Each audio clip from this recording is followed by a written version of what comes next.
Mali ka nang inaakala. Hayaan mo kong paliwanag. Magpapaliwanag? Ano yung nakita ko? Bakit may nakapatong sa yung babae, ha? Walang ibig sabihin yon, boss mahal. Walang ibig sabihin? Ano lang? Ano? Hayaan mo muna kasi yung paliwanag. Huwag muna akong batuhin. Ano? Magsalita ka! Kanina kasi parang nagulat na lang ako na biglang may ganun nangyari. Bigla kaya Hindi, ano? patong, ha? Boss mahal yung mga bata. Mga bata, huwag kang mag-alala, hindi tayo marinig mga bata kasi pinaglaro ko muna sila doon sa kapitbahay natin. Kasi nga, dapat susunduin kita, di ba? Sabi nila, nandun ka sa bahay ni Lola Gracia tapos makikita-kita ko, ha? Meron kang babae doon, nakapatong Boss mahal, wala akong babae. Loko-loko ka! Uy! Ano? Wala akong babae. Ano ba? Tumigil ka na. Baka masira yung mga plato. Huwag na yan.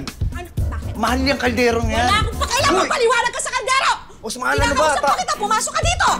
Tama na. Paano ko Pumasok makakapasok? ka dito. Binabato mo ko. Ito naman. Hindi totoo yun. Anong hindi totoo? Anong bulag ako? Ay, nag-aaway ako! Eto, tumalis ka dyan, tatamaan ka rin sa akin! Ano nangyayari? Ba't kayo nag-aaway? Ito, yung lolong na yan, may babae! At nakapatong pa sa kanya kanina, di ba nandun ka? Ha? Nakita mo? May babae, di ba? Ted, nakita mo lahat. Ay, Hindi, hindi. Alam ko na nangyayari. Yung babae ba yon? Yung kanina? Oo, yung nakapatong sa kanya. Hindi kasi. Ano yun? Yung babae na yun, nakita lang niya yung lumulutang sa dagat. Tumulong lang si Lolo. Lumulutang.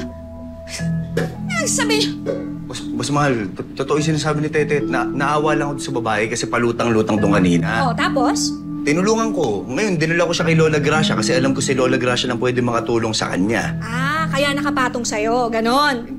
Hindi, kaya siya kanina nakapatong. Nagulat lang rin ako sa nangyari kasi tumayo siya. Pagtayo niya, nahilo siya bigla. Nahilo. Napabagsak siya sa akin. Ngayon, sumalo ko. Natumba ka. Hindi, nawala yung balanse ko kaya ako napabagsak. Ah, talaga? Mabigat yung babae kaya nakapatong sa'yo? Wala, hindi ko- Kita-kita ko, Lolo, ang lagkit ng tingin mo sa kanya. Hindi, boss mahal, hindi ko nga tinitignan eh. Hindi mo tinitignan. Ano, bulag ako? Sinasabi mong bulag ako? Ano ba? Wala Si gano'n. Tama na, tama na. Bitang mo kong hawakan. Tama na. Tama na, totoo yung sinasabi ni Lolo. Nandun ako, totoo yun. Promise, mamatay man.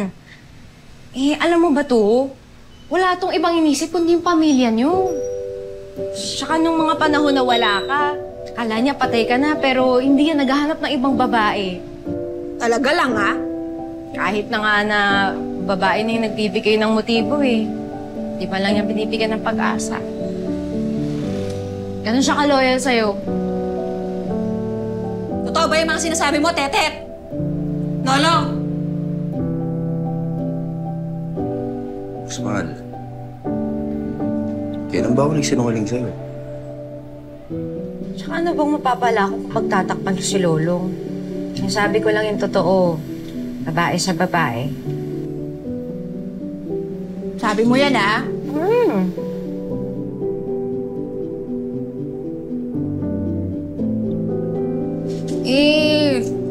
Natakot lang naman ako, Long, eh. Akala ko kasi baka napagod ka na sa amin ng mga anak mo. Akala ko katulad ka nila ng ibang mga babaero dyan. Dahil ang tagal natin hindi nakita, di ba? O, bamalay ko ba kung babaero ka na rin? Tapos yun pa yung makikita ko, o. Masisi mo ba ako? Boss mahal, hindi kita kayang lokohin. Kahit na ano pa mangyari sa mundong to, hindi kita lulukuhin. Saka sinasabi mo kanina na mapapagod ako sa inyo ng mga anak natin. Bakit ako mapapagod? Kayo nga nagpapasaya sa akin, kayo nagpapalakas sa akin.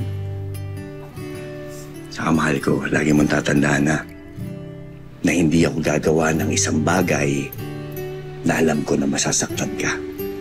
Pangako yan.